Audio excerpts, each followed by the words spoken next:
Actually, in my fourth year, I designed my first project. It was a watchman's cabin for Oh. this Parsi colony that I was staying in. Yes, you heard it right. Shahen's first project was a watchman's Yes, cabin. but it was like the Taj Mahal to me. Trust me. I really wanted to join the army because I used to love war movies. There were stupid reasons where I did not join. For one simple reason is I had really long hair. You know, the fashion in college that we really wanted. And I refused to cut my hair that time. You know, one of the reasons why Marshalls is called Marshalls is because of Sam Manik Shaw, who is also a Parsi. Great guy. How did you end up being a creator of fashion? I did try my hand at modeling, Okay. you know, long back, but I really didn't like it.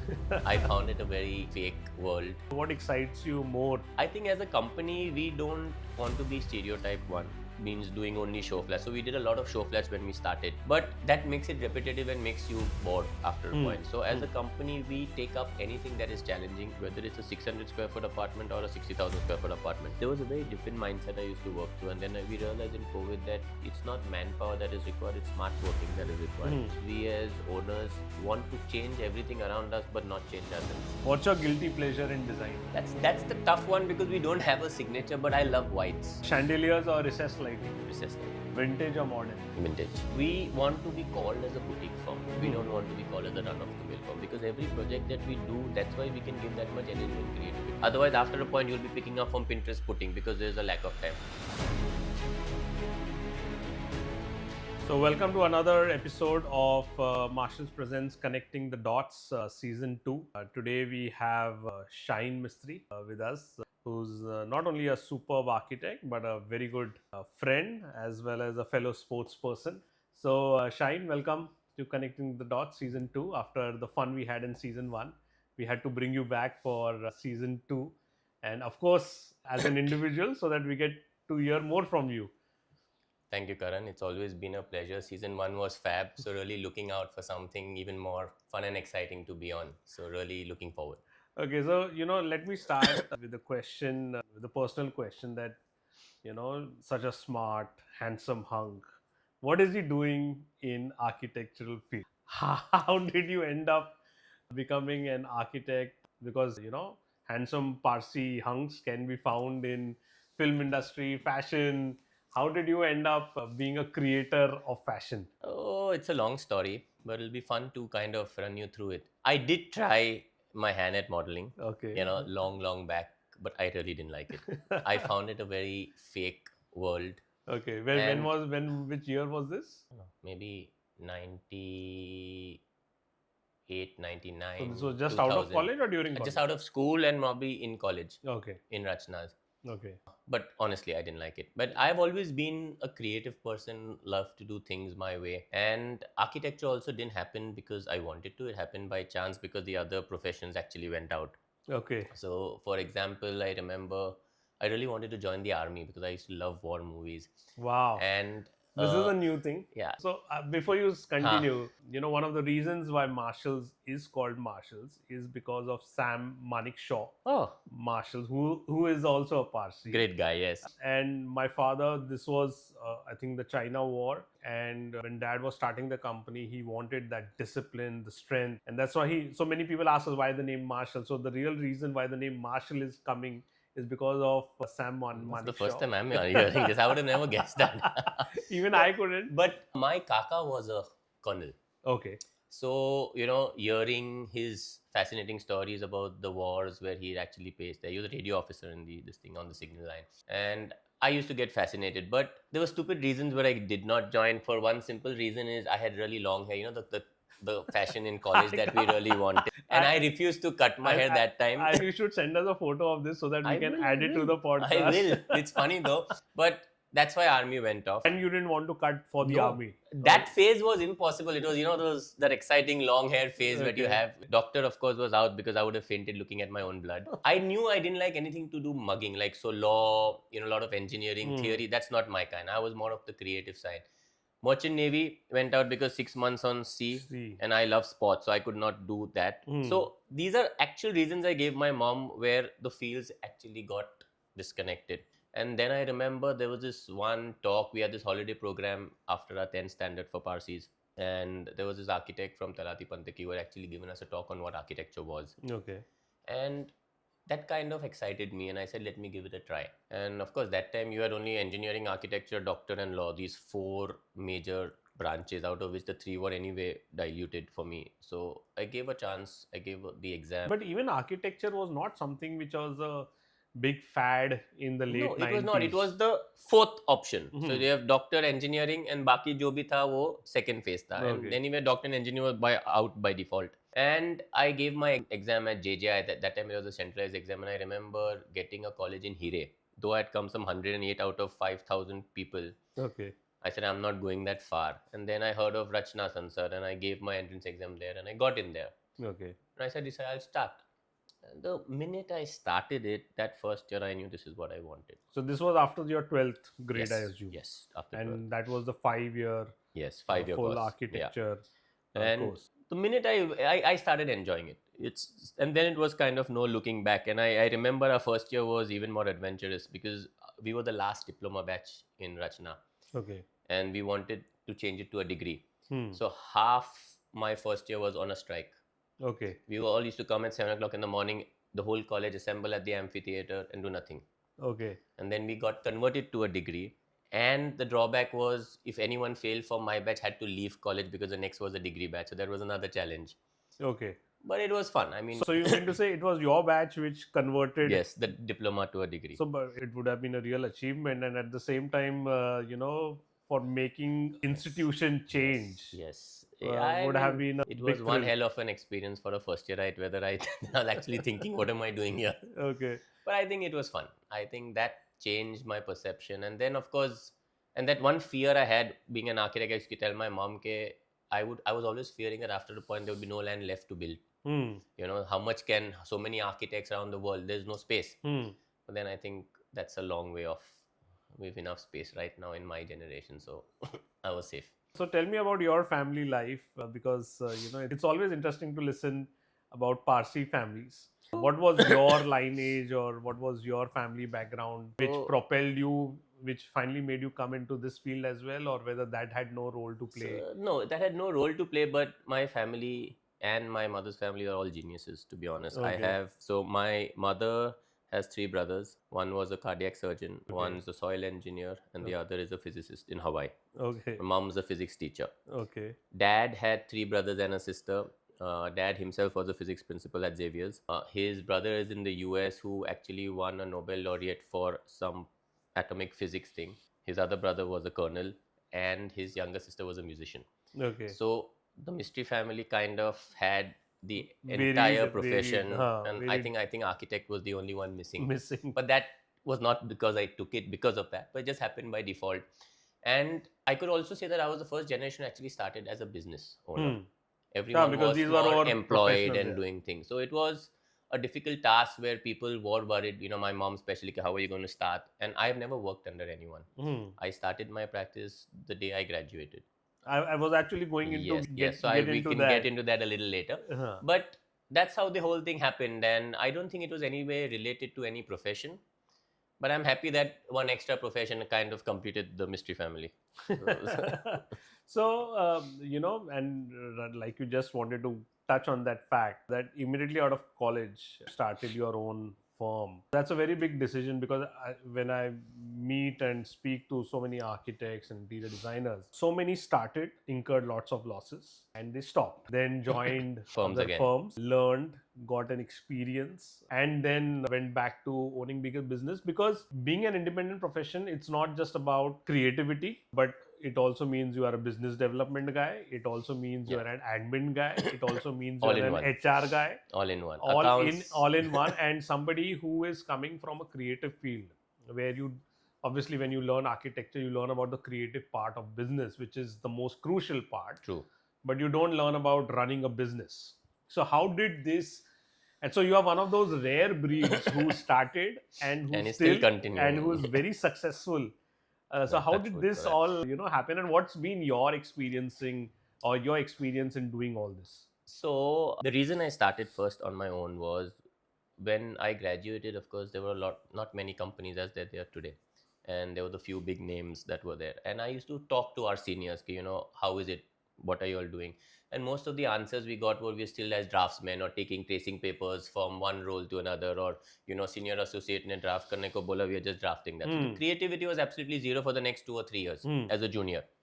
And after you already do a 5-year course, to again waste another 3 years doing absolutely nothing was something that I was not really keen on doing. Okay. I know it's a difficult thing at that time to take that decision and step out, but I think one of the reasons that really helped me was my internship. So we all know Ashish Shah. Okay.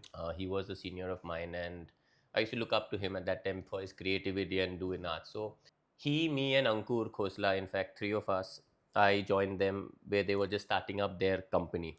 Okay. And Ankit Shah. Ashish Shah. Ashish Shah. Ashish Shah with Ankur Khosla Okay. initially started off. And I was grateful to do an internship on them because I learned a lot. So we used to sit at his house and design, and then I used to manage the sites, learned my 3Ds, learned how to see sites. So those 6 months actually taught me a real life scenario. So this was in your last year of architecture? My fourth year. Fourth year. Yeah. Fourth year or fifth year, I don't remember now. So based on that, it gave me a little confidence to start somewhere on my own. And then of course there was a lucky break. One in my final year. Actually in my fourth year, I designed my first project. It was a watchman's cabin for this Parsi colony that I was staying in. Yes, you heard it right. Shahin's first project was a watchman's cabin. Yes, but it was like the Taj Mahal to me, trust me.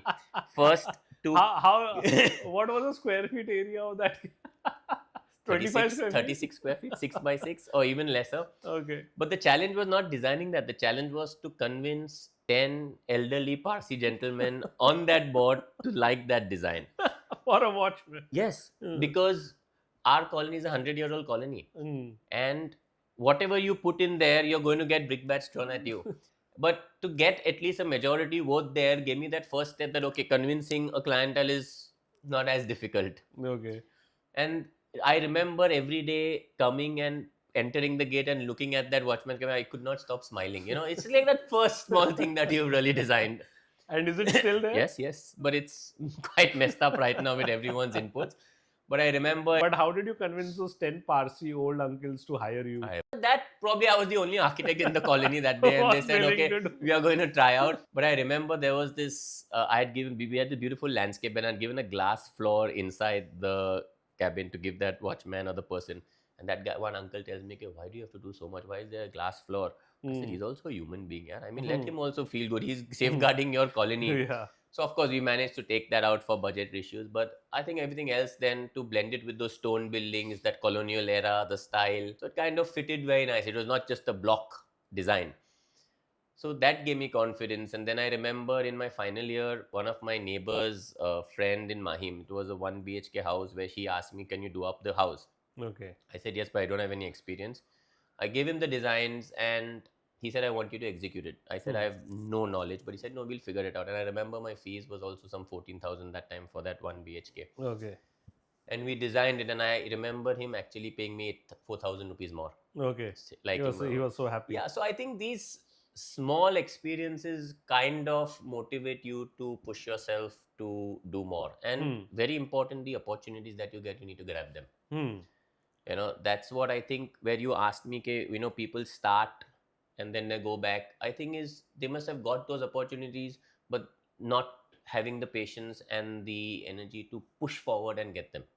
I think where people struggle is, because you have to have your employees who will help you do things. You also need to, of course, run your house. And then at the same time, you have to be creative and then do the business development. So many people end up doing losses when they begin, which I assume you did not. You were profitable from day one. No, I wouldn't say that, but it's up to how you manage. As I said, to take up a project at 14,000 rupees is as good as a loss in terms of time. But if I had said, no, I don't want money, I would have never got that start or the exposure. So sometimes you're ready to go in a loss to see the bigger picture and to gain your knowledge and confidence. So there was another very big breakthrough. So how I started after this is, I had a friend working in a very reputed builder that time in the sales department, and he came up to me and saying, okay, we are looking out for young designers. So we gave a proposal to them and they liked the proposal. So my first 2 years was actually just working alone from home, doing redevelopment of small lobby spaces in these new TDS buildings that have coming up. And I remember sitting in a cab, going to Crawford Market, filling in those artificial flowers because we were working on very tight budgets. decorating the space up with the local watchman there. And I they think were, Watchman has played a very important part in your yes, life. a real big part. I think I'm grateful to all of them. And I remember this one site where we were handing up and decorating. These two school students come, I mean, from the building, and they enter the lobby, and suddenly they realize, because the building was decorated. In the morning it was blank, but you know, the planters and the art. And they actually told me, "Ye apna ghar nahi hai." And they walked out, and I said, "No, this is your same lobby." So then she said, "Oh wow, uncle, it looks so beautiful." You know, so we started small there, and then I remember 2-3 years, the main head office, 26,000 square foot, and that had gone through 6 or 7 reputed agencies, maybe 2 international agencies had worked on that. And it came to me as a project management thing, because they knew there was this young guy with this as a firm, enjoying working with them, good rapport, creative, energetic, to usko de dete to project manage. And that time I thought, I don't want to do a contracting job, I should not take it up. And for 4 or 5 times I rejected that offer, and then the 6th time I thought to myself, okay, what if I take it up? What is the confidence boost that I'm going to get as a backdrop, as a For portfolio? executing the Yes. project. So there was no design in that. That's what I was told. Okay. Okay. So I took up the project, and I had this one junior, Ninad karke, he had passed out. So I told him, you work on me. He was stationed on site. And I remember the client giving me this set of 400 drawings A3. Okay, just go through them. We'll change 5%, nothing else. Barring the plan, we ended up changing everything. Okay. It was a struggle, I would not say. I mean, we had furniture from Italy coming in, and coordinating with those guys in French was another chaotic thing. But I learned a lot. And I was helped by a very good project manager on site, who really took me as his son and guided me on every step. Okay. Project took 2.5 years, but to execute a 26,000 square foot interiors just 2 years after you graduate is a big job. So I And think for that one, you said 2 years it went on, and for this 2 years you were only doing that. yeah, only doing that because there was Okay. so much to do and so much to learn. And that's when I got that confidence in my belly. I learned a lot in terms of HVAC or electrical and materials and things like that. After that day, we did a show flat for the builder, and that's what actually changed it. And I remember when we were doing this office, to him, I was just a junior. I used to go there at 2 o'clock in the afternoon in his basement office. He used to take us in at 1 o'clock in the night. I used to just sit there, waiting. Then he and his whole team used to walk around in the 7th floor and understand, ye karna hai, wo karna hai. And then we did that show flat for him at RNA Royal Park, Okay. Kandivli project. And that went a hit. The building got sold very fast. And since that day, that whole respect for you as an architect developed. And then every time I went in, he used to take me first and say, Shahen ko jo bhi chahiye, just follow what he says and go ahead. So it took a 3-4 year period for us to really earn that respect. But that's where that patience and perseverance becomes important.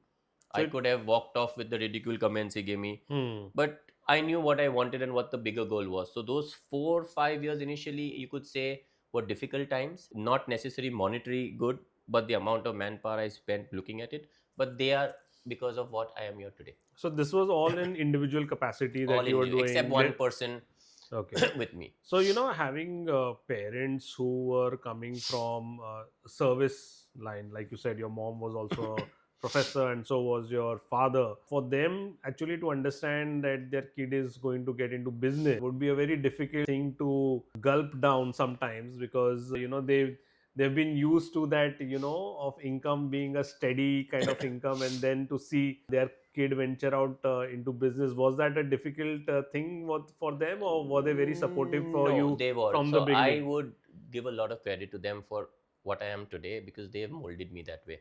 I remember they have made me understand the value of money, and right from my first mobile to my first bike to my first car, I have done it by myself, not taken a single rupee from them, which I appreciate today, and I realize that value. And I remember there were times when in the middle 2-3 months there was no income or no work, and I remember mom saying, really, do you want to do this? Why don't you join a senior firm? You will get a good salary there.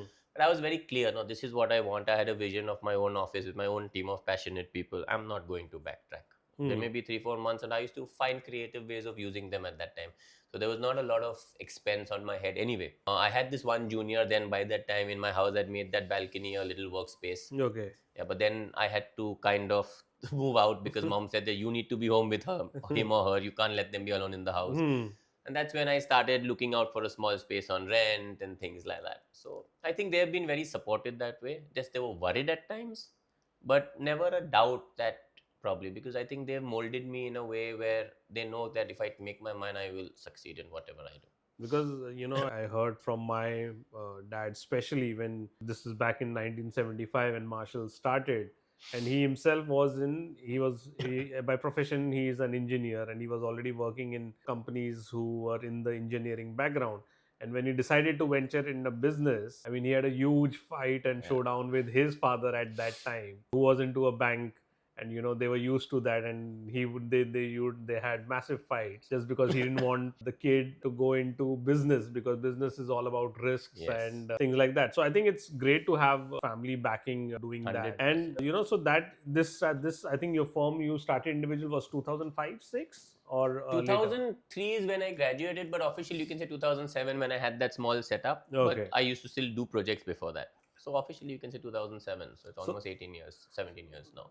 So how has this journey, once you started getting more people, because especially for young architects and designers who would be listening to this, how did you start getting your clientele? Because of course 2007 was a time when there was no social media, you couldn't promote yourself, so it was just word of mouth. But because I know it's not just only new thing, I've seen you do refurbishment of existing places, very beautifully done, like the Parsi Dairy.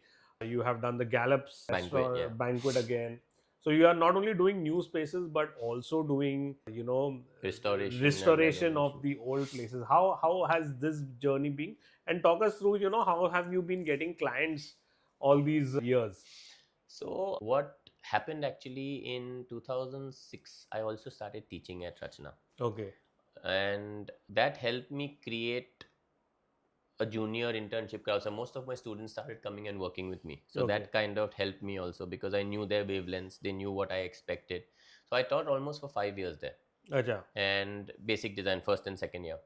And that helped me a lot multitask, because seeing 20 kids ka portfolio, giving them crits in those 2 hours really helped me do a lot of multiple projects together. Okay. So that is something that I would really also be thankful to that school and that whole era of being there. And as I said, main clients even till today are word of mouth. Social media has suddenly gained up in the last 4-5 years, but we still have our loyal client. And I remember that first client who I am still did that house for is still in touch with me. The Mahim guy. Yes. So I'm happy to see all our clients have grown. They've come back to us with projects. I could proudly say we've not lost a single client in my 20 years of working. And more through word of mouth, as you're saying. So one good job, okay, he's done our house. We got 3 projects in the last 3 months of clients whose house we'd done up 8 years back. Okay. So we kind of develop and build a relationship like a family with our clients and vendors. We don't try and work like an architect-client ratio, because I feel that's not what is the need of the hour. And staff, of course, now through a lot of agencies that you can recruit them. But there again, it was word of mouth. We've enjoyed working with them. This junior would probably tell his colleague. So it was more through seeing work, more through word of mouth, and then seeing the projects that we deliver gets in people for you. So tell me this question I asked just right now. What excites you more, doing new houses, new places, or this restoration also projects which you keep doing? What excites you more? Because you have done some fab work, especially in the Parsi Dairy project that you did. I think as a company, we don't want to be stereotype one, means doing only show flats. So we did a lot of show flats when we started, but that makes it repetitive and makes you bored after a point. So as a company, we take up anything that is challenging, whether it's a 600 square foot apartment or a 60,000 square foot apartment. Okay. And different genres of projects. So we've done a playground, we've done a shop, we've done the banquet hall. And Parsi Dairy Farm, yes, could be labeled as one of our flagship projects. One is because we've never done a retail store before this, and second, the brief to tie up a 107-year-old legacy with a modern twist in today's time was a challenge, and to do it whilst the dairy was running in that shop. Okay, so there was never shut. It cannot. No, it's a commodity, daily commodity. So we had to segregate them in zones and then shift, and to also do it in a 3.5 month span. Okay. Was a challenge. And I remember staying up till 12 o'clock, 1 o'clock on that Marine Drive street to see the signage and the lit up boards, to check those things. But I think I've learned so much doing this project, and we've really enjoyed to the T. And of course, you're seeing the results. I mean, we wanted every passerby to actually stop by when he's passing Marine Drive or Marine Lines and stop to see that board, and that's what people are doing. So it's something that I can't explain, but it's a joy within, where sometimes the most trickiest projects and the most difficult clients give you the best results. You know, they demand more from you. Yes, demand. I mean, you're exhausted at the end of the project, but that smile is there because then you see that all the efforts are put in. So True. that actually keeps us on our toes. And I tell my team, okay, we will take up anything. If you don't know it, we'll learn it, but we'll take it up as long as. So that has constantly kept us rolling and fresh and ready to take up something even challenging. So if I was to ask what is Shahen Mistry's design language, what would you say it is? I would very simply put it as timeless elegance. Okay. Because we really believe in that. Today is an era where I remember the first house that I did, the client told me I want my house to last 100 years. And I was like, and that time wood flooring had come up just Okay. new. And I remember giving her that sample and she tried every possible thing from haldi stain to baby poop to vomit to everything. And then she finally went to Kota. Okay. Today times have changed. People are changing houses in 5 to 10 years. 5 to 10 years. Okay, plus with Instagram, social media, one style is there. Okay, I want it in my house. So as a company, we believe in some kind of a timeless elegance where we don't really believe in marble cladded walls. We don't we believe in wallpapers. We believe in cleaner walls. We believe in art, accessorizing the house, because that is not a big pinch to your pocket tomorrow when I want to change my style. So with that, if you go to any of our houses even 10 years back, you will not feel it outdated even today. True. With minor changes done. So, I know I'll be a little biased to what you're saying and agree with you, because of course when you do something like a marble cladding, and I've seen this when people come to our showroom, clients, and they said कि oh आपके पास wallpaper marble को ढक दोगे क्या, tile के ऊपर लग जाएगा क्या? I said why, what happened? No, we put it 2-3 years back. We thought कि 15 साल कोई problem नहीं आएगा. But now we are bored looking at it. Exactly. And now we want to change the look, so we want to put wallpaper over it. So yeah, I mean, people sometimes think 15-20 years, but Dated, today fashions yes. change so quickly. It's like clothes. Designs change so quickly, and then people in 3 years time feel, oh, I'm staying in an outdated place. And they've spent a bomb while doing that. Exactly. Yeah. I've seen houses where it's all veneer. And then you wonder, okay, initially you might like it, but what happens after 2-3 years? And then you see a new trending reel, there's half white, half wine wall. I want it in my house, but now I can't do it. So these fashion trends, of course, they keep coming, and customers, for example, now fashion trend is flute, right? And I think I'm out of it.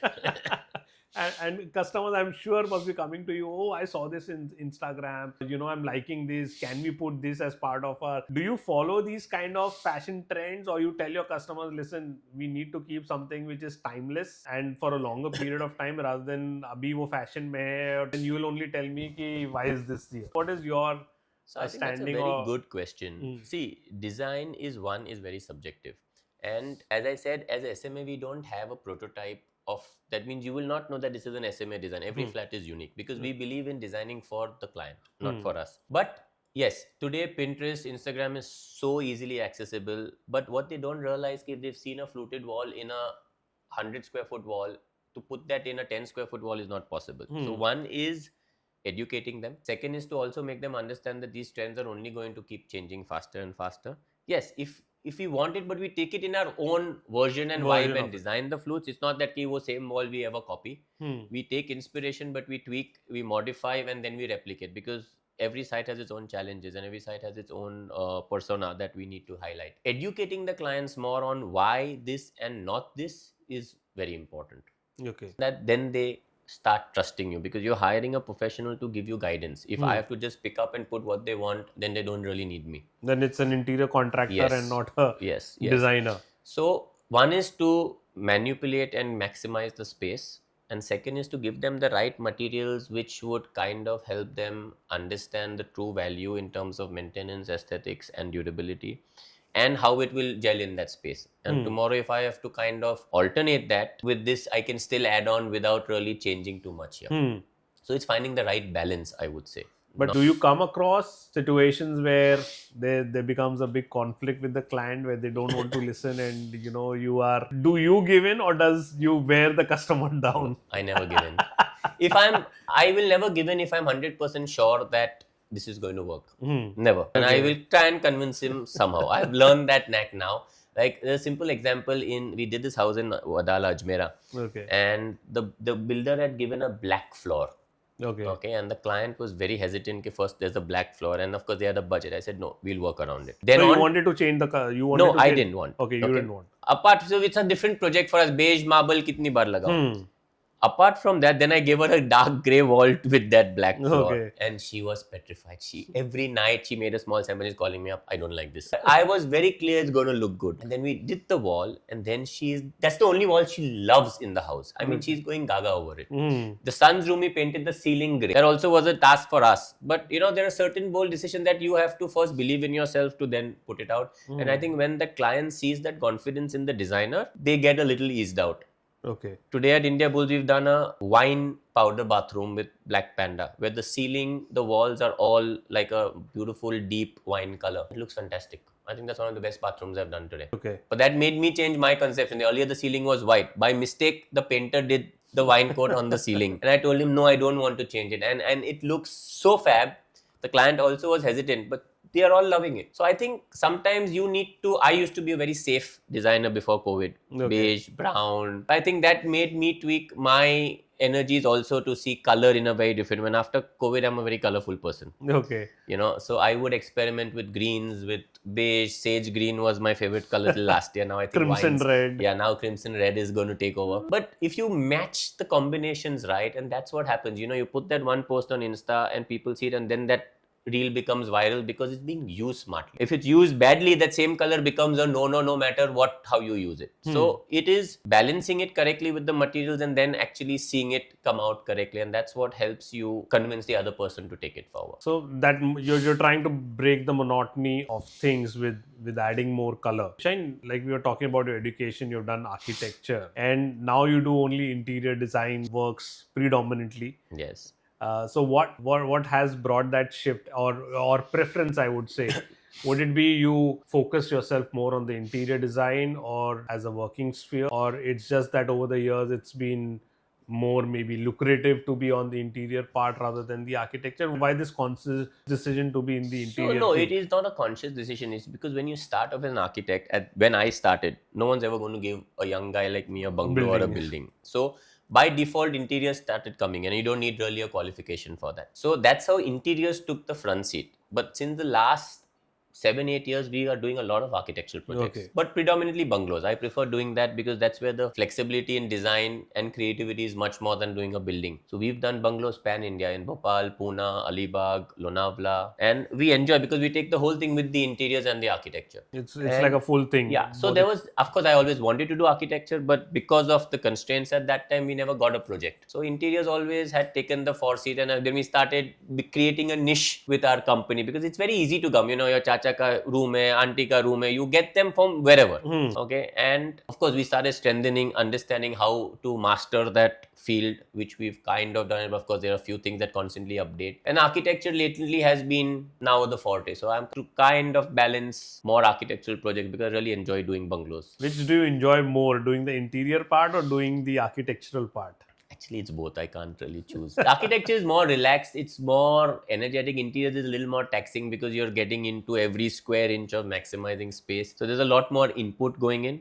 But I think if you balance the two smartly, it's a wonderful field. I think because from an architectural point of view, client input will be less in terms of yes, initially only, but then it's just less. But it depends on what style, what details you're doing. But at the end, as a company, we do both. So client input at the end still comes in the interior part. True that. And, apart from, of course, the architect, which you have been so well entrenched into working, you also have a big social part also associated with you. You are a terrific sports person. And whichever sport I have seen you at least play, be it cricket, I mean, you are a superstar in cricket. And so also bowling. How have all these things, I mean, you are like the all-round package. How have all these other facets of your life, been also important and still you're being able to contribute or work around work to be there as well? So one is my dad was a great sportsman. He instilled all his skills in me, and of course he's a very educated man. I admire him. You ask him a word and he will find that out and give it to you. He loves reading. I'm not too much of a reader, but sports has always been my first love. I started playing since when I was 3 years old. Okay. and you name the sport, and I've played it and I enjoy it. I still play, and I've never believed in going to a gym or anything like that. I've been in this shape is only due to my regular sports that I've been playing and keeping my metabolism high. So of course football, cricket, I have been playing since there, but whether it's TT, badminton, golf, squash, I've played that all and I enjoy it, and it's more like a stress buster to me. So I play because it eases me out.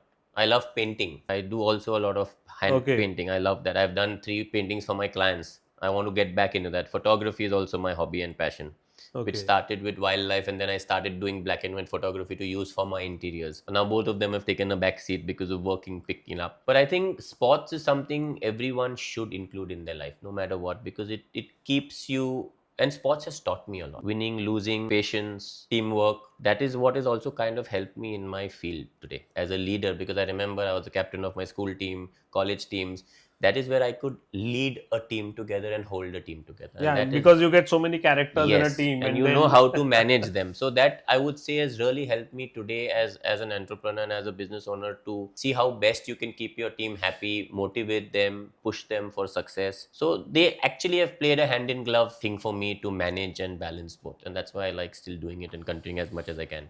yeah, I mean, of course, away from the business, especially for a creative person, I think it's very important to keep yourself creatively fresh. And sometimes, if you get stuck in a rut of doing things repeatedly, the freshness goes down. So, how do I mean? Of course, sports is a big stress buster for you, keeps things fresh also for you. But is that the way you keep your creativity going in terms of like you mentioned, every project is a new project, is a different project. You don't repeat any of your designs again and again. What indulges you in creativity? What makes you this creative person who comes out with new fresh ideas every project? So I think it's, first of all, I find creativity in every day in life with Hmm. everything. Whether it's a leaf I saw yesterday, my daughter was playing with clay and she created some form and I really liked it. And I took that idea and I'm trying to create a piece of furniture from that. So to me, I've always been a little more inclined to a creative side by natural form. Hmm. Okay, and of course there are times where you get frustrated, you're down, no matter how hard you try to think creatively, those are phases which every designer goes through, I guess, or every person goes through in their life in whatever field they do. But you need to find ways to unwind and relax your mind, whether it's through yoga, whether it's listening music, to just blank out everything what you have. And sports does that to me, painting does that to me, or just spending good quality time with my kids nowadays. I just have to take that break, or sometimes when I feel saturated, I just go out with my family for a weekend, to the farmhouse, just unwind, do nothing, don't answer calls. So you need to kind of balance, because times have changed from what they were 10 years. Everything has become very fast paced, very to the point, and now value of time. So if you don't really manage both, you can get burnt out. And I think that's where earlier one of your questions were, a lot of people are getting burned out. People who are starting think they can start, but because of that extra pressure of Pressure. either managing a team or from the client. See, when you're working alone with one person, you are still managing. When the 6 people come to make you think like them, Hmm. work like them, is a task. Yeah, every morning you come and they say, "Kaam kya hai?" And to sustain that for a longer period is even a task. So Hmm. it's not a very easy field, but it's not impossible. And that is something, that constant daily motivation is something that you need to develop yourself and for your team. And that's one reason we changed our office timings from 10:30 to 7:30 to 9 to 5. Okay. Because I want my team to go back home. I want them to be fresh coming the next day. Because when you say 10:30 to 7:30, they're coming at 11, they sit till 9. They don't have a problem, but then there is no social life. After a point, you're going to get burnt out. Hmm. And I also make it a point to tell my clients I will not be available after 5 unless there is an emergency. Okay. So I'm starting to set those boundaries, and I'm surprised that clients are appreciating that. And my team also. If there's emergency, we're answerable. But if you're just going to randomly chat ke kadiya ka kya hai, ye tile lagao, we cannot do that, because then we want to go home, unwind, be fresh, and come back and do creative stuff for you. So those kind of boundaries, I think, have to be set today in today's time to be sustainable and to think creative and be fresh. But is there a limit to which you can take up clients at simultaneously? Like, let's say in a year you prefer to do, let's say, only 15 clients a year, or at same time simultaneously maybe doing 3 sites. do you limit yourself in terms of the projects that you can do in a year or simultaneously so that you don't get creatively burnt out? Yes, definitely. So we want to be called as a boutique firm. We don't want to be called as a run-of-the-mill firm, because every project that we do, that's why we can give that much energy and creativity. Otherwise, after a point, you'll be picking up from Pinterest putting, because there's a lack of time. Time is not going to go well. You have to fit in those times. Yes, if there is an interesting project which has come out in a crunch situation, we will take that up and we'll figure out to add manpower to do it. But definitely something that we cannot, I'm very upfront. Okay, 2 months I'm blocked. I will take this up after 2 months. If you're happy, I'm ready to do it. Otherwise, you can please, or I give a contact who they can go through. Because that's very important. If you get burnt out, it not only burns out that project, but burns out the 3-4 projects that are with you because of that stress. So we don't.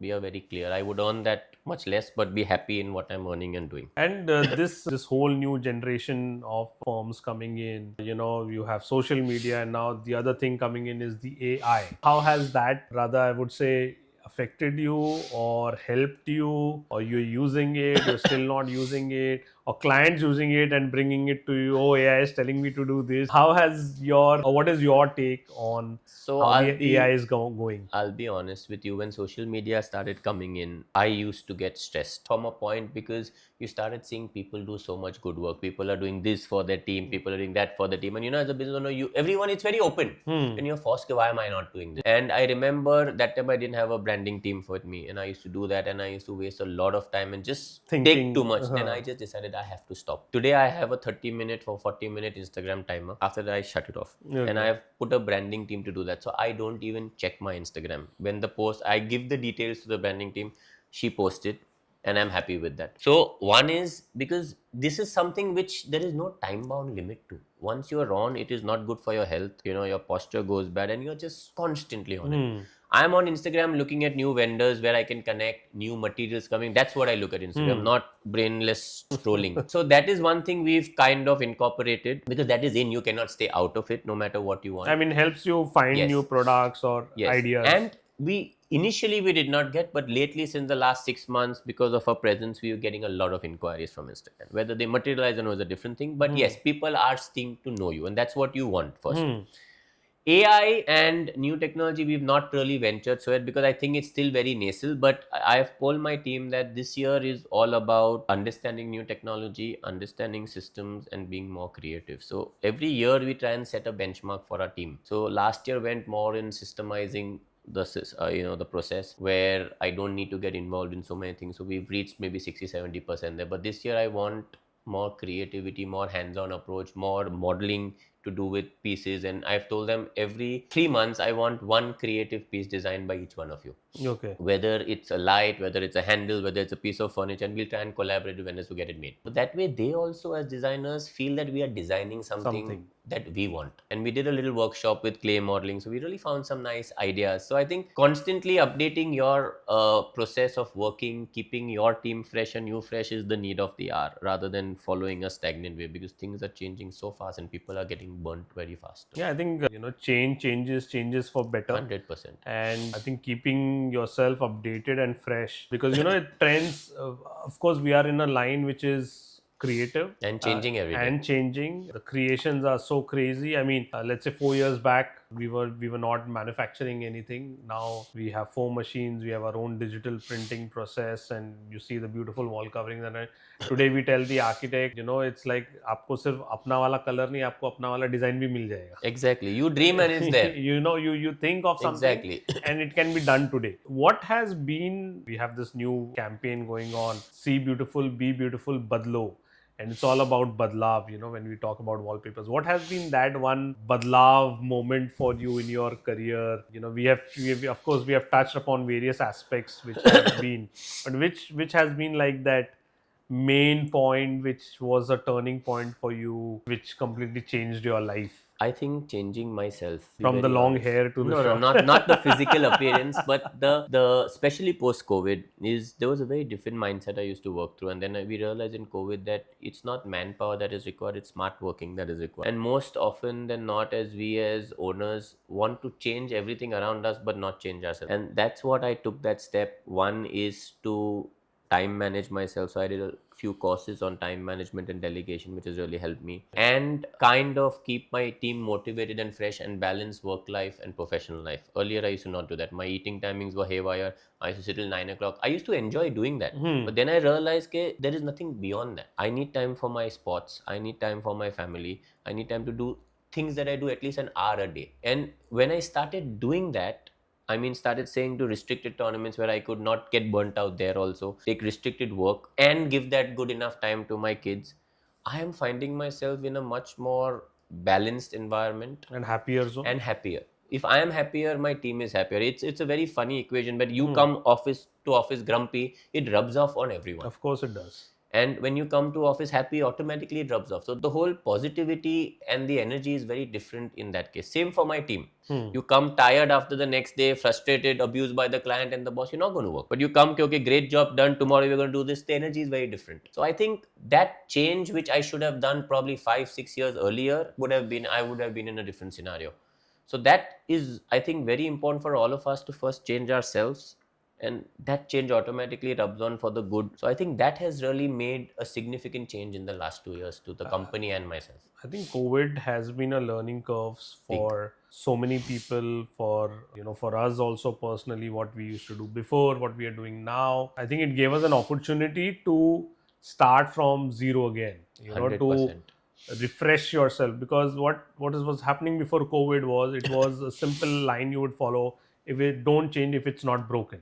True. And COVID actually broke things. It totally broke things. It totally broke things. It made you were sitting at home for 3 months, and then you Frustrated. started reevaluating your life, the way you're working. And I think you always look for positives even in the worst of times. And I think it has, look back, then COVID has helped us also 100%. in the way we define ourselves. And our houses. And we our realize houses. so much is missing in our house where we really need it. Yeah, and of course that's what creatively you guys are bringing in. So we go into the last section of our podcast, which is rapid fire. Oh my God, I hate We these. call it the fast forward section. As I was telling you, Marshalls is turning 50 this year. So we have our new logo, that's Marshalls 50 Forward. We are not only looking at the legacy that we have created over the past 50 years, but also what we are going to create in the future with our innovativeness and of course your support. So the fast forward section, a few questions, fast forward, very quick with the answers, and less Whatever comes to my mind. Of course, and zero diplomacy. Okay, that's going to be tough. Okay, which is more lucrative, residential or commercial project? Residential. Okay. Because I have not done commercial too many, so I don't know. Form or function? Function. Better customer to work with, decisive or experimental? Experimental. One word to describe your design style. Timeless elegance. If you were not a designer, what would you be? It's a lot of things actually. Sports person, singer, chef, artist. Pick one. Sports person. Which sport? That's another tough one. I'm sure cricket. No, I would actually choose football. Okay. But I love that more. But Okay. cricket, you can say. Okay. Has any client ever criticized your design? Yeah. When we started with the builder, I was only getting criticized for the first 3-4 years. But I think that has really helped me become stronger. Okay. The one material you are tired of seeing? Flutes. Does the work of any of your fellow architects inspire you? And Yes, which one? Definitely. Which lot of one in them. particular? A lot of them, yeah. How can you? It's not Any particular recent thing that you would have seen and said, wow, this is a great work done? stuff. But I could say MuseLab guys. Josefa is one of my seniors again, a very good friend. I've always admired the experimentation that they get on board.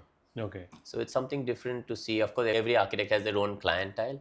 But sometimes the way you use materials and put it forward is something interesting. And these guys do a fabulous job of collaborating and creating new stuff. Okay, nice. Monochrome or bold colors? Pre-COVID monochrome, Yes, post-COVID bold bold. colors. True. Okay. Open spaces or cozy nooks? Cozy nooks. Coffee table books or Pinterest boards? Pre-COVID, coffee table books, post-COVID, Okay. Pinterest boards. So now we used to have AD and BC. Now we have pre-COVID and post-COVID eras. Books still have their charm, I feel. True. What's your guilty pleasure in design? This thing this has to be part of all my projects. But what do you mean by guilty pleasure in the sense? This particular element has to be in my design. It can be a product, it can be a particular way a design of a curves, straight line, or particular thing that like a shine signature. That's the tough one because we don't have a signature, but I love whites. Okay. I mean, there has to be something white in that house because again it connects to timeless elegance. I wouldn't say anything particular. I mean, I'm open to changes on every project, and every project has its own guilty. Chandeliers or recessed lighting? Recessed lighting. Vintage or modern? Vintage. A design style you would never use in your own house. Have you designed your own house? Let me ask you Yes, this. yes. And was your wife and kids satisfied with Very it? satisfied. My wife loves vintage, and being an old Parsi house, we've used a lot of old stuff. But I don't like classical stuff, heavy classical stuff. I hate that. Okay. With gold and silver leafing and things. That's something a no. I can never do. Okay. One thing you always keep on your desk. My pad, writing pad. Okay. Design minimalism or eclectic? Eclectic. Today is the time of eclectic. Minimalism, I think, is gone. Finally, would you suggest your profession to others to take up? 100%. In fact, 200%. Your daughter's going to join you? My son has already called his firm good construction something. So you have one son? Yeah, one younger son and an elder daughter. Elder daughter. Both So- love design, Okay. but I don't know what they're going to take up. And no force or no Nothing. prod They are from free from to your do side. what they want. I think that's what my parents did, and that's the best thing, I think, because today there are so many professions open, not like what we had. Of course, I mean the kind of, I mean, you would have never heard of professions the way they have And I'm come sure up by now. the time they reach there will be that many more come up. So I think it's a very open field, and people are also changing professions. That's also okay. I think he loves sports, so I'm trying to push him in football at least. He's a very good footballer. Okay, So as a father, I'm trying what we can do. But True. otherwise, he's totally free to do what he wants. true. So, any Shahen, it's been a great talking to you. Any last messages for your prospective clients or prospective students of architecture that you would like to say? I just want to thank all our clients, present and past, for believing in us. And we are here today because of y'all. And to young architects and designers, I would say be patient, believe in your ideas, believe in your strength, and don't give up easily. And just enjoy this field, because it's the only field that gives you the opportunity of doing something different every single time you do it, which no other field actually does. So all the best and have a fab 2025.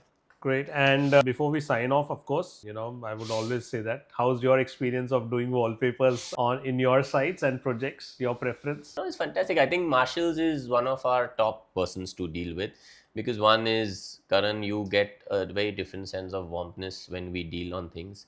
There is something that you're always trying to improvise and better every year, which is very important as designers to connect to that. And an open-minded approach and the service. So all these things, I think, are perfect, at least when we deal with Marshall. So we really enjoy that and really looking forward to collaborating on many more things together. All right. Thank you so much, Shahen. It's been a great, podcast, a great conversation, I would say, for a person who started his designing with a 30 square feet watchman's cabin to designing huge bungalows. Shahen Mistry, thank you for doing this. It has been a pleasure. Thank you so much. Always a pleasure being here. Thanks.